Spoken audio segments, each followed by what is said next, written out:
แบบนี้ได้เหรอดูมันได้โลก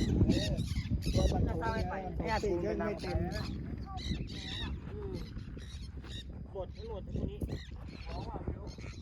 มาดูระเบิดด้วยนะบาสครับเนี่ยไกลแน่ต้องหากล้องส่งทางไกลอันหนึ่งเลย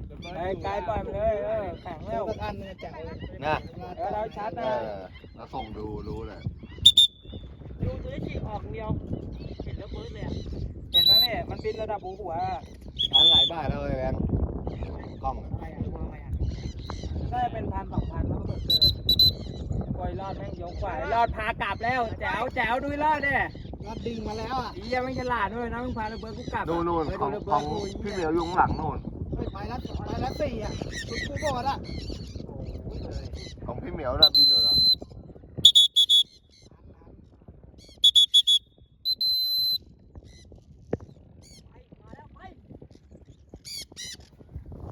ครับเร็วมาเร็วบินแล้วมา